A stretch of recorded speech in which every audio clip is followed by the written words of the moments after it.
So I'll just go with my talk. In writing about Jain manuscript paintings in the Museum of Fine Arts collection, Ananda Kumaraswamy, the first curator of Indian art in the US, once remarked, quote, "Indian art has never developed book illustrations as such," end quote. While his comment reflects a restricted understanding of book illustrations of his time, Kumaraswamy also provides an insight regarding the art of the book in India when he continues, quote, "The square panels of painting must be regarded as excerpts from the surfaces of painted walls, reduced in size and added to the written page," end quote. Kumaraswamy emphasizes the connection between manuscript painting and wall painting to write a fluid overall history of Indian painting, the narrative for which begins with the celebrated 5th century Buddhist murals of Ajanta that you're seeing on the screen. I find Kumaraswamy's remark insightful, not necessarily for the value of connecting temple murals with the manuscript paintings in terms of their pictorial values, but for the analogy itself. That the temple walls and the painted manuscript pages are compared to equal footing resonates greatly with what I see in painted palm leaf manuscripts of medieval South Asia, as I approach Indian book art as exemplifying a mode of visual and material production that promoted the circulation of specific types of knowledge and authority.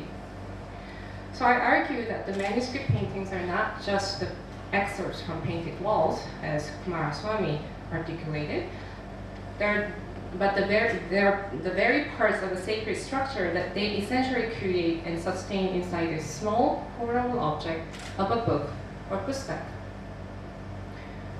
As I have demonstrated elsewhere, once the idea of putting pictures inside the pages of a manuscript was introduced, they followed an existing model and formula for designing a sacred object, like a stupa and a shrine. However, the concept of a manuscript as a temple remained just an analogy until I started considering the larger picture of the history of art of the book in medieval South Asia and encountered Kumaraswamy's above-cited comment. What I came to realize more recently is how the artists and manuscript makers experimented with this idea visually through various pictorial devices.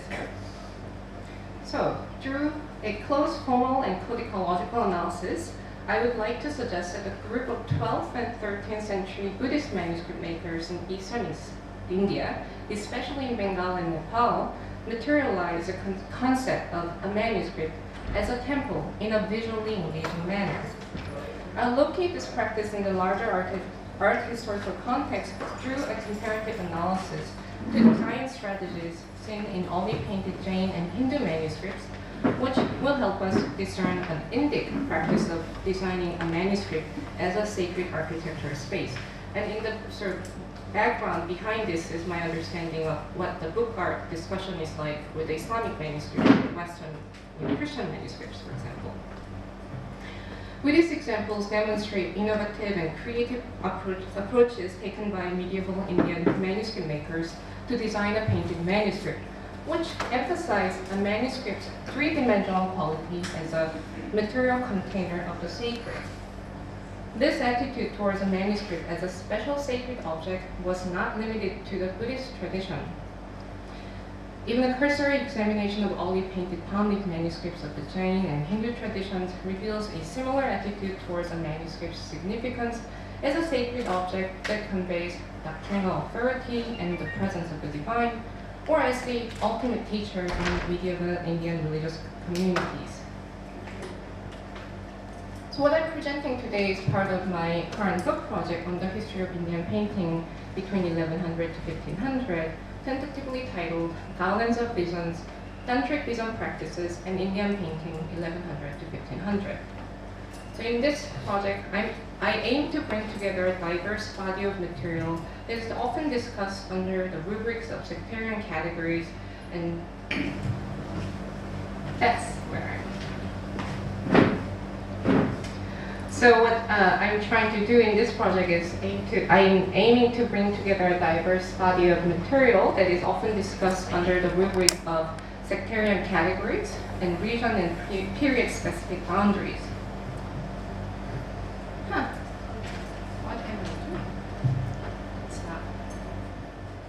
let's try just one more time. If I do that again, let's have the light on, because thank you. So when we begin to appreciate the art of the book, and I apologize for the quality of the slide because it looks fine on the screen, but we did try to calibrate the screen and it looks much better now, but it's still not as sharp as I want it to be. So I apologize for that. So when we begin to appreciate the art of the book in Indic manuscript traditions in terms of their pictorial, codicological, and ritual characters, we can suggest Buddhist traditions' contributions to the history of Indian painting go much beyond the artistic achievements seen in the murals of the 5th century cave temples of Ajanta.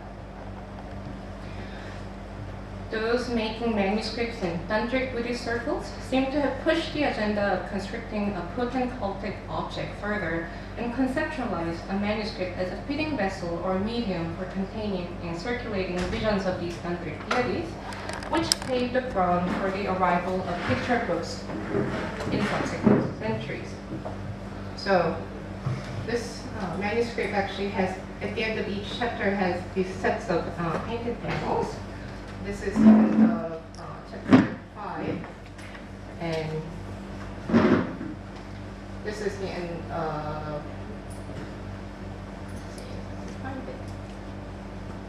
trust me, this is in the chapter 3. And this folio actually is in the Indian Museum collection. The rest of the manuscript is in Rajshahi, so it's, I think it happened during the partition or something that it got,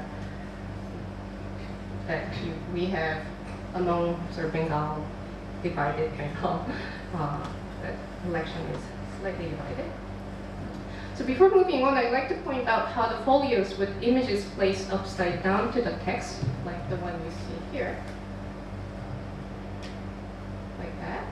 And I did not put this image, you know, you could make a mistake with the PowerPoint images, but see how they're doing all headset, and it looks funny, right? But, and that's actually purposefully done. A long time ago, scholars believed that, you know, artists didn't know they were, you know, illiterate, so they made a mistake and put it upside down, but that's not the case actually. My point is these folios with images placed upside down to the text demonstrate an innovative approach to manuscript making. So this was a central argument in my first book. So if you think about a manuscript or any book, it's an interactive mechanical object with folios as moving parts.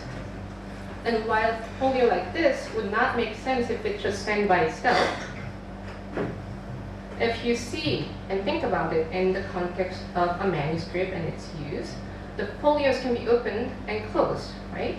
So when it's open like this and then you start closing it, what's going to happen? It creatively activates the union of Karuna and Pragya, embodying the essence of Bodhicitta, the essence of the enlightened mind. And these pages are located strategically to form a three-dimensional mandala inside the book. So you have that couple in the center of the book. So it actually is, it matters in the location. If you think about a book as an object, it does make sense to have them really placed in a very strategical way.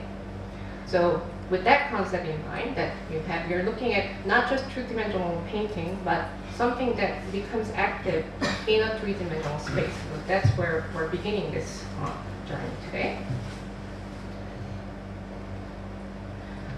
I came to the analogy of a painted manuscript as a temple at the National Archives of Nepal in Kathmandu when I encountered a painted manuscript of the Pancharaksha Sutra, the text containing hymns and dharanis of the 5 protective goddesses.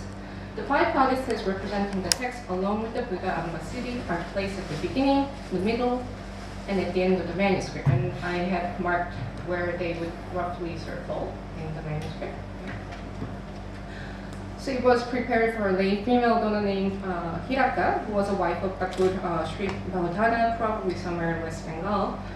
The painted images in this manuscript were treated as if they were deities in worship in a temple. by the addition of a sheet of paper in front of each panel, functioning as a curtain or veil that is often seen drawn in front of Tibetan tanka paintings.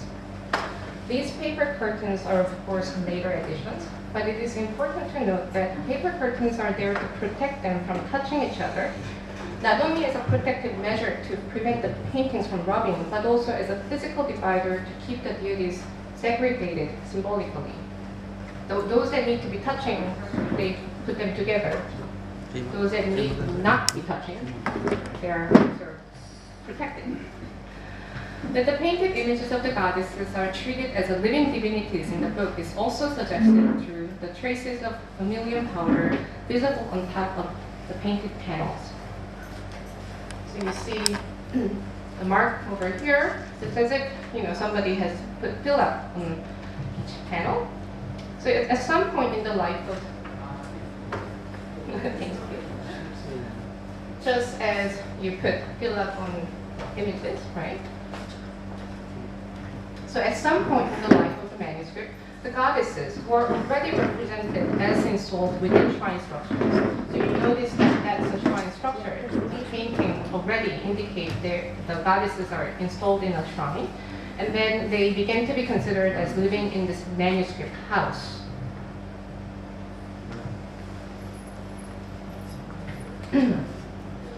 Contemporary Nepalese examples make it clear that painted panels often depict the images installed in a temple space through various visual devices, such as hanging canopies, tassels, and garlands, as seen in this beautifully written manuscript of the Ashtasastrika Pragyaparamita, now in the Cleveland Museum of Art.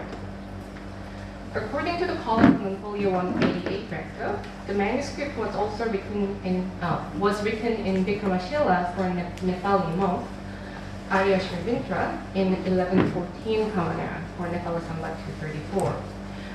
This manuscript bears witness to the trans-regional movement of people and objects in 12th century South Asia. The manuscript was written in the Vikramashila monastery in India for a Nepali donor and was most likely painted in Nepal, where the date colophon and the mention of the production site seem to have been added. The Cleveland manuscript was originally prepared with 6 painted folios and painted wooden book covers, but folio 2 is currently missing. I'm only showing you 4 folios out of the 5 that survives.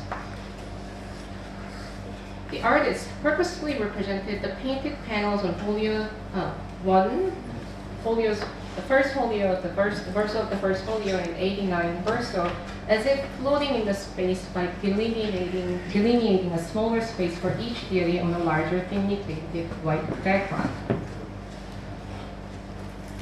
So each image, as if they are actually floating in the space, that you have a white, very thin white layer, and then the image panel slightly smaller. And this sort of gives a visual effect that it is as if the first sets of images in this manuscript, and that is the panels on the first 2 folios, and the first folio of the middle section are in niches leading to the main image on the center panel of folio 90R, or recto, which is a goddess Pragyaparamita, the celebrated rightful owner and center of this book shrine space. And she's represented on a raised platform and under an elaborate canopy. So this is not an accident that they left the white background there. It actually is really highlighting this becomes the center shrine, and all these little niches are leading up to that point. If we imagine these panels in a 3-dimensional architectural space, we can see that the panels in the first 2 painted folios and the first of the middle painted folios form a secondary enclosure, with the niches perhaps leading to the main shrine. Other visual devices also suggest that the painted images depict the images installed inside a ritual space of a temple.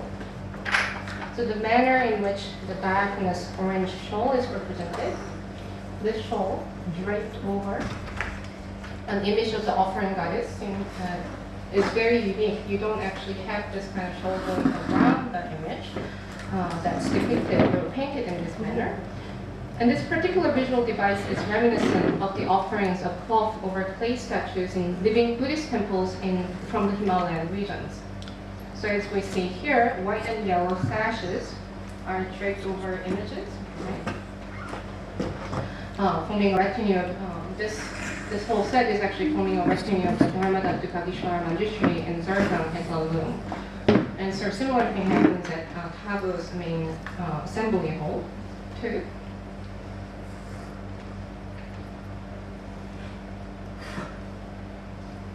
So all these pictorial devices actually add to the sense of creating a temple space within a manuscript's three-dimensional space. The conception of a manuscript as a three-dimensional Buddhist temple is also realized in a late 12th century Indic manuscript of the Ashtasastra Parmitha from Bengal in the Sanford collection in London. The manuscript is dated with Govinda Balla's Gatta Sambat, indicating he's no longer reigning king, Gatta Sambat 30, so roughly 1195 Common Era. According to the call from the folios 217 verso to 218 recto, it was written by a scribe, Lekaka here, Devaraja Demaraka, in the town of Kodanda Mandala, which is great to have, but the present location of which is difficult to identify. It was prepared for a lay Mahayana Buddhist donor whose name is Maitaka, son of Jinah. The donor is identified as a resident of Shajaya Grama. Again, the location is unfortunately also difficult to establish with currently available epigraphic and topographic evidence. I'm still searching for matches for these epigraphic titles and names to actual locations. One day I might get lucky, we'll see. It was originally prepared with 6 painted folios, but the first 2 were damaged and replaced with yellow Nepalese paper folios. That means this actually survived out of metal.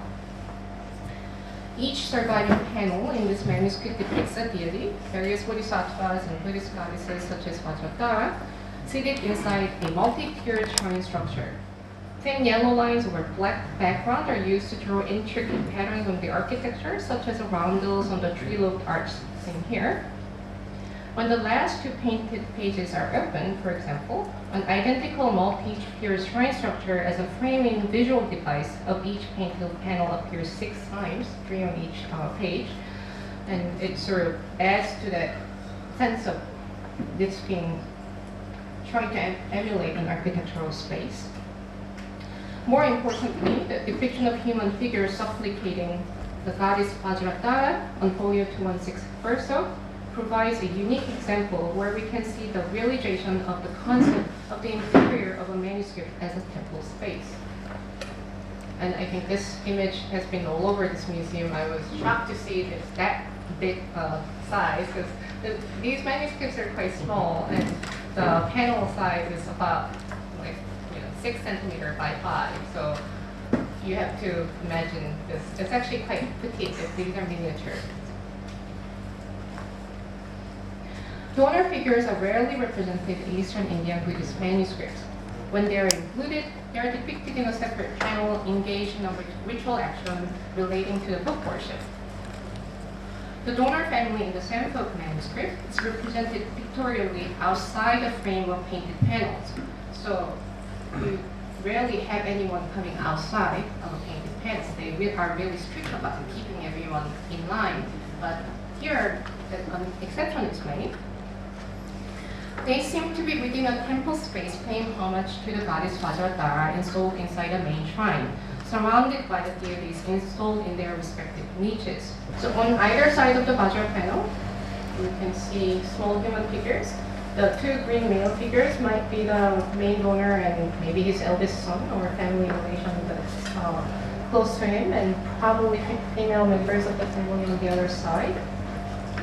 And main donor actually holds incense burner, and he holds a garland. So you actually do have all these objects that are represented that are part of the ritual offerings to the deity inside the shrine. What I would like to draw your attention to is also how there's this familiar backdrop that is the same color as this. So in a way, it's really extending visually, making sure that you connect this space of Vajradhara shrine and these donor figures as if they are sort of extension of that shrine space, right? And when seen together in the context of an open book, the bodhisattvas and the other goddess surrounding this scene seem to be bearing witness to this devotional act of paying homage to the goddess, and they seem to be giving blessing donors. The use of the shrine structure as a framing device in manuscript paintings, as seen in these examples, is considered by scholars as signaling a regional pictorial style, most probably that of the ancient regions of Anga and Narendra, or northern Bengal, in the 12th century. This observation is plausible given the paleographic and stylistic indications, but that argument actually solely based on a single manuscript from Vikramashala Monastery, where you do have a beautiful architectural framing device represented here. So I do think there is an element of regional characteristic there, but I would also like to emphasize that the architectural framing devices in painted panels were not just regionally specific motifs, but they should also be understood as reflecting a concerted effort on the part of 12th century Buddhist manuscript makers in Bengal who introduced, and they were introducing hence visually the conception of a book as a temple.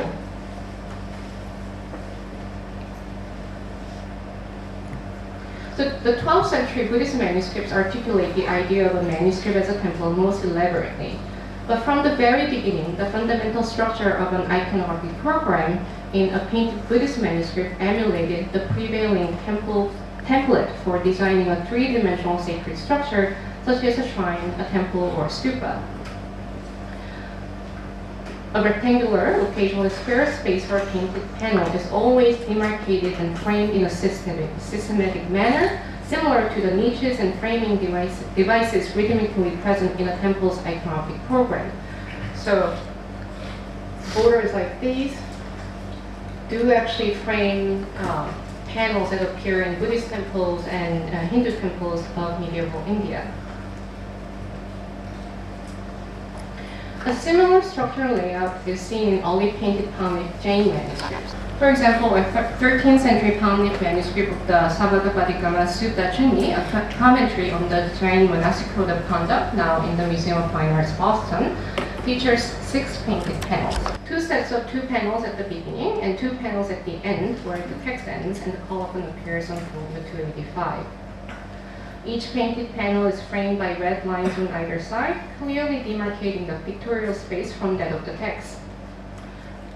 According to the colophon, which appears on this page actually, the manuscript was prepared in Aghata, identified as Ahar near present-day Udaipur in southern Rajasthan, by a scribe named Kamala Chandra, a disciple of Pandit Ramachandra in 1260 Common Era. The first painting of the manuscript depicts Parshvanat, as indicated by the snake hood and the color blue here. Facing this panel is a scene of seated monk whose disciple holds a folio of a manuscript, with the rest of the manuscript open on a cross-legged book stand between them. So the rest of the manuscript is up here. It is important to note that the placement of this particular scene facing the Tirthankara, or the Parshvanat, on folio, the first folio, rather than on the same folio. So if you have a choice of putting them in any layout, you could actually put this scene next to Parshvanat. But instead they chose to put them sort of in front of Parshvanat. And this is a very specific visual choice, actually. The 2 goddesses from Ambika and Saraswati, on the right side panel of folio, the first and second folio. If you look at them, you see how their eyes are interestingly pointing direction that will really direct your attention to what's happening here.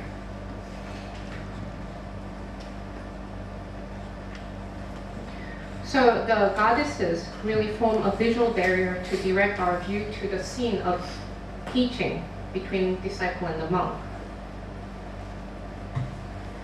On the other hand, the two goddesses on folio 285 verso are represented facing each other.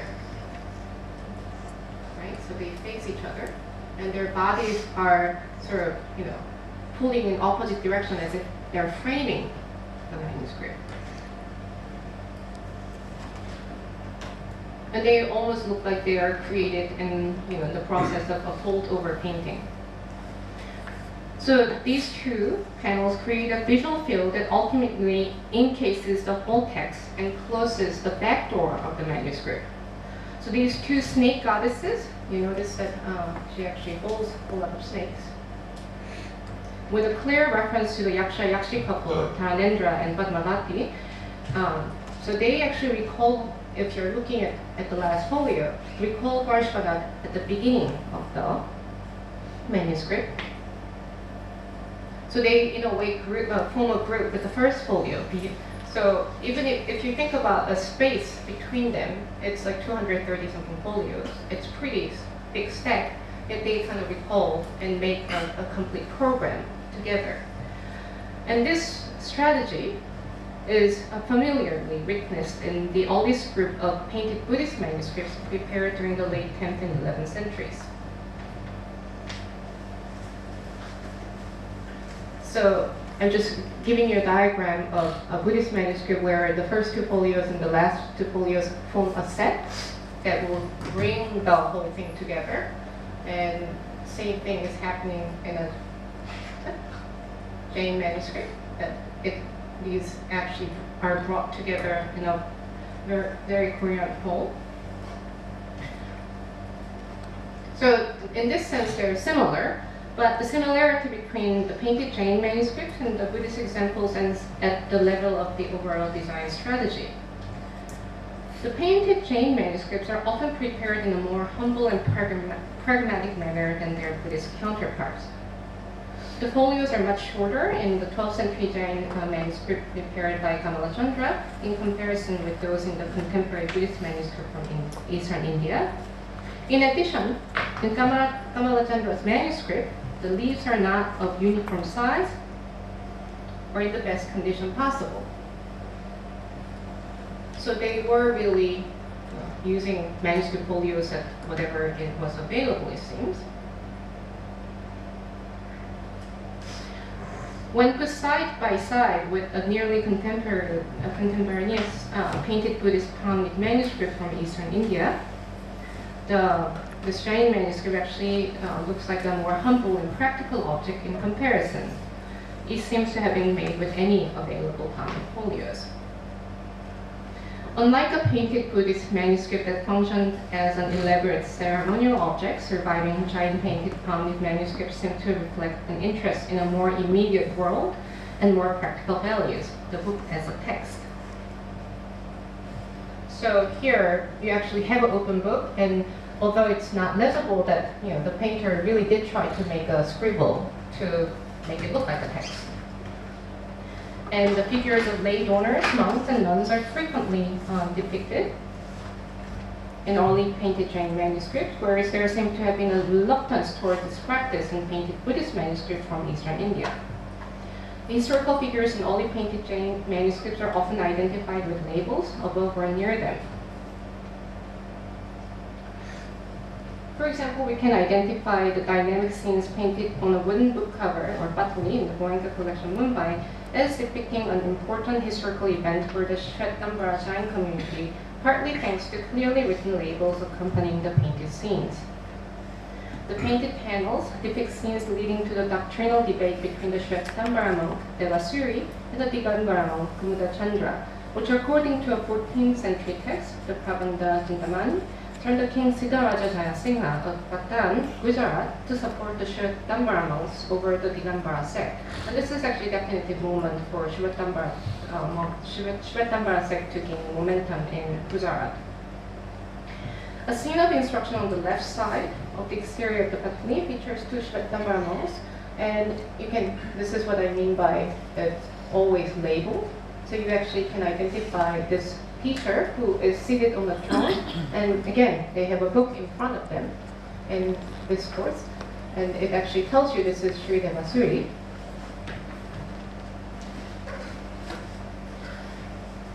And narrative moments are also identified through written labels. So you do see, for example, this is a story of Kumada Chandra, Sarva Pashyati. So if Kumada Chandra actually saw a snake right here. The practice of labeling seems to have been widespread in Jain circles, and it continued into the 14th century and beyond. We can surmise from these examples that there was little to no reservation in writing on the painted surface in Jain painted manuscripts. In fact, there seems to have been a more open-ended and relaxed attitude towards the painted Jain manuscript as a final product than in the Buddhist examples. We find many commentarial and editorial notes added on the pages of painted Jain manuscripts. At times, these are in the margins in a smaller subscript, but they are often written in a bold manner, highlighting their textual presence. So you can see that somebody was really writing on them several times and highlighting them. They're not really afraid to write on the book. And sometimes, if it's a very important book, you don't want to be writing on them. If it's a really deluxe edition, you don't want to be taking notes on them. But and this is actually deluxe edition in a way. It actually has gold laid all over the place, yet there's an attitude towards it that is slightly different from Buddhist ones, because the Buddhist manuscripts, if you look very closely, there are signs of correction and editorial marks, but they are really careful about erasing them to make it look perfect, seemingly perfect. So there is a different approach to how you actually make manuscripts, slightly. So we have looked at Buddhist and Jain manuscripts. What about the Hindu manuscript? We have very little knowledge of all the painted palm leaf manuscripts of what may be called Hindu text, in part because there seem to be very few surviving examples from the period that concerns us here. As if confirming the assumption regarding the skepticism towards writing held in Orthodox Brahminic traditions. So there is a belief in oral tradition, oral transmission of knowledge, that Vedic tradition is really afraid to, or that prohibits written transmission, is sort of the assumption. And perhaps the book was not regarded with the same degree of esteem amongst the Shaivas, Vaishnavas, or Shaktas of the time as in the Buddhist and Jain context. It is possible. However, if we start looking for a larger picture of a South Asian manuscript culture in relation to painted palm leaf manuscript production, we do see examples in the early centuries of painted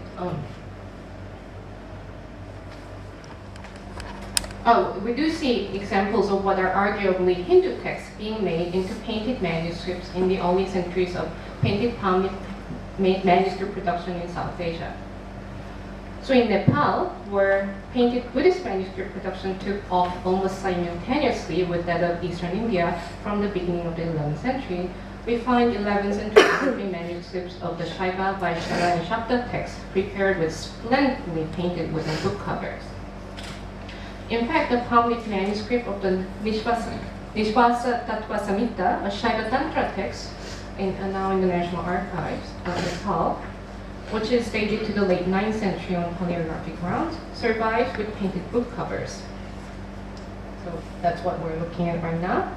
On one, we see, so you actually have Happy Family of Shiva up there. And on the other cover is Shiva Mahesha with 8 goddesses. Here it is remarkable that the visual pillars, like this one, are already in use as motifs that define the spatial boundaries. 4 such columns are painted against a familiar colored background on each book cover, and they divide the long rectangular area into 3 spatial units. So they help convey a sense of architectural, temple-like space within which the deities depicted are positioned.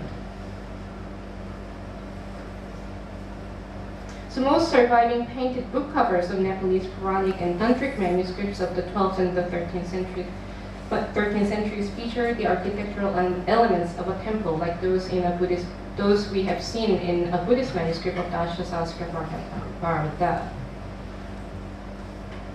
Along with ornamented columns in the book covers of the Nishvasa Tattva Samhita manuscript, Canopies of richly decorated textiles, hanging castles, and flower garlands function as spatial dividers and frame the painted space. Architectural framing devices such as the intertwined kirtimuka and makara flaming arch. I'm sorry I don't have a detail, but this is makara. Again, this is kirtimuka and makara. You have to take my word for it. And if you are familiar with what Nepalese pavas and Tibetan tankas that are made by Nepalese artists in the 12th, 13th century, you would know this is a very common motif that appears in those paintings. And these architectural framing devices are actively adopted in the 13th century Nepalese manuscript cover, as seen here in this paper, blue black paper manuscript. So surviving examples suggest that it was a common practice in Nepal from the 9th century onwards to prepare a Hindu manuscript with painted wood covers in a manner similar to that used to design a temple space. It is rare, however, to find an olive palm leaf Hindu manuscript with painted folios like the Buddhist and Jain examples discussed above. A precious example of painted folios is seen in an early 12th century palm leaf manuscript of the Kupchika Matam, a tantric text relating to the worship of a goddess. This is also in the National Archives of Nepal. The manuscript has lost its painted covers, and the first and last folios have been damaged considerably. It is unfortunate that the last folio has lost 1/3 of its page, as it carries a date colophon bearing the name of Apala King Ramapala and the name of the donor.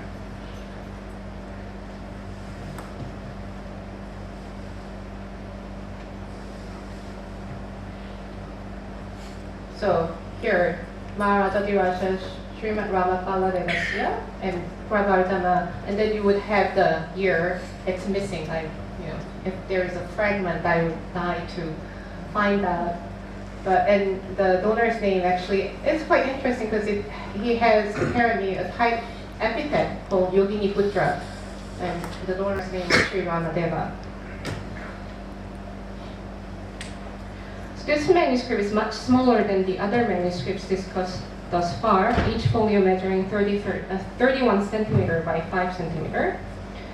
The folio width of most early 12th century manuscript from Nepal and Eastern India is around about 50 centimeters. So this is about 2/3 of the size. So two painted panels face each other on folio 1 and 2. At first glance, they do not look different from the pages of a contemporaneous painted Buddhist manuscript. So you have seen these kind of columns when we're looking at earlier Buddhist manuscripts.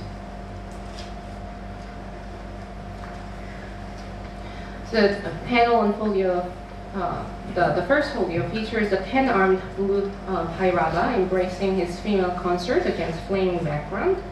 On the facing panel, on the second folio, is a red 12-armed goddess with an unnerving grin, perhaps representing Kupchika Mata herself.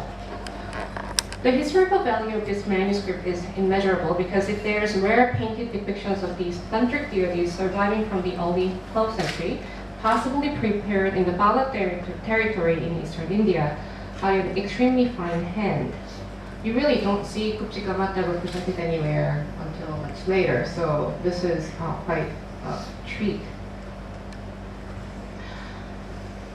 If this manuscript was indeed prepared somewhere in eastern India during Ramapala's reign in the early 12th century, the petite size of the manuscript raises an interesting question regarding the changes in the size of the painted manuscripts in eastern India. At about 33 centimeters in length, this is, as I said, only 2/3 of the average length of painted Buddhist manuscript and the Hindu manuscripts with painted book covers discussed above. I've always associated the small size seen in the late 12th century Buddhist manuscript from Bengal as reflecting a change in supply for good quality palm leaf. I thought they shrunk the size because you didn't get really long, good quality palm leaf folios by the end of the 12th century. But it is possible that it may also reflect the concern in tantric circles, just as an off-sided passage in the Haivajra Tantra suggests that a petite size that can be easily hidden and carried around is preferred in a manuscript. And while there are only 2 surviving panels, there is also an indication that the makers of this manuscript were playing with the possibility of using the whole page to put the painted rendering of the deities. In addition, the size of the painted surface in proportion to the text area seen in this manuscript is considerably large. So if you think about the proportion between the text and the image, this actually is much larger. It occupies more space. It is interesting that this rare painted palm leaf Hindu manuscript is of authentic texts on goddess worship. The other only known so-called Hindu example of painted palm leaf folios depict the goddess Durga, and these examples are in the British Library. And the only surviving painted palm leaf manuscripts of the Hindu tradition known to us are of the Devi Mahatmya of the Markandeya. This interesting relationship between the goddess and the book is not limited to Nepalese examples, as we find an interesting depiction of a manuscript in use in the 10th century Ambika Mata temple in Gujarat.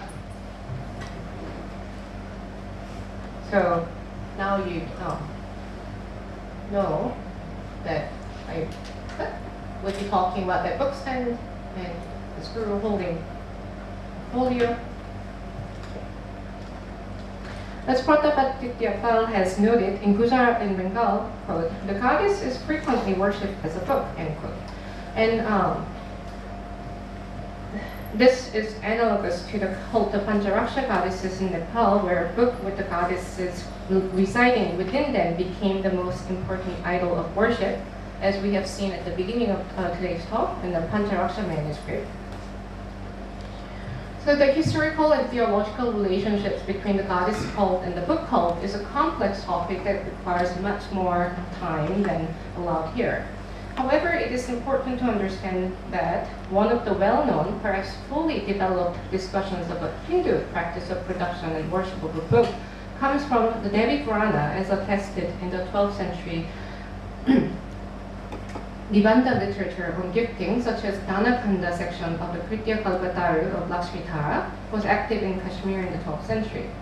So this passage cited in Lakshmitara's text about gift giving, we find from the Devi Purana, we find a passage discussing how a book should be written beautifully on palm leaves with letters that are, quote, neither too crammed together nor too spread apart, and that are neither slate nor rough, end quote.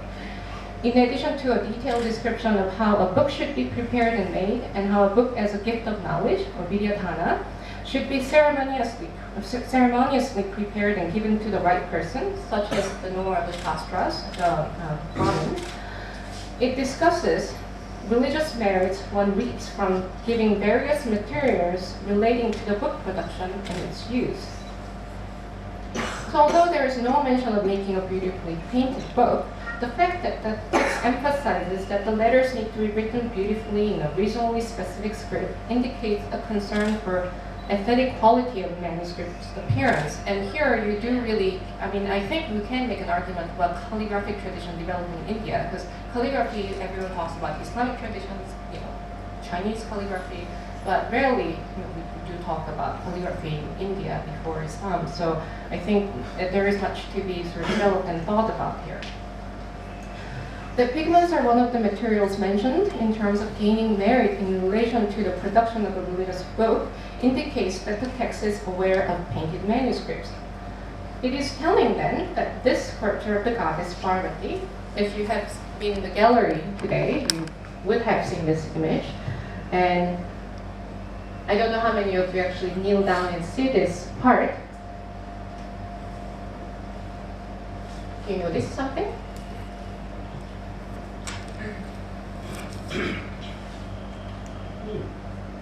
Yeah? What would be my next red square of that? Yeah? So, what do you think that is? My point is that it's a book. Yeah. So it is telling that this sculpture of the goddess Parvati has a ritual scene with a book placed on a pedestal, since making a beautiful manuscript and gifting and venerating it is known to be one of the most appropriate, meritorious activities to honor and worship the goddess. So next time when you go to the gallery, go look for these things in the bottom. And they are delightful actually to find these tiny little details of rituals that happen on the bottom sphere of the sculptures. So painted palm leaf manuscripts were being produced in various parts of the South Asian subcontinent by the time the royal compilations of Shastric literatures like the Kritya Bhagavatara of Lakshmidhara in Kashmir and the Dana Sagar of Allalasena, a Sena king in Bengal in the early 12th century, both of which include lengthy passages describing how to make beautiful manuscripts and the merits of these manuscripts. The ideas and techniques relating to a manuscript's production and use, which are discussed in these texts, both articulate and highlight the Indian conception of a book, in this case a pustaka, as a material container of the vidya or sacred knowledge. Beautifully painted book covers can convey this idea more than sufficiently, as they physically encase the text. Yet manuscript makers in medieval India did not stop there. Once the practice of painting the text folios was introduced, initially in the Buddhist context of Eastern India and Nepal, but soon elsewhere, for fulfilling various doctrinal and cultic goals, many different iconographic, codicological, and design strategies were experimented with and adopted throughout the 12th and 13th centuries. Further research will reveal different local contexts and trans-regional relationships in which this innovative spirit in the art of the book in medieval India developed and bloomed. Perhaps the ingenious realization of a wondrous temple-like microspace that one could unfold in a palm leaf manuscript in Buddhi format was a perfect solution to the theological and cultic demand for more physical space to contain bountifully manifested and immediate expressions of the divine or of doctrinal visions in a medieval Indian religious landscape. Perhaps the art of the book in medieval India developed in a manner not too different from what we see in the multiplication of projections and recesses on the walls of the Kandarya Mahadev temple at Khajuraho, which infinitely expanded the physical space for such expressions.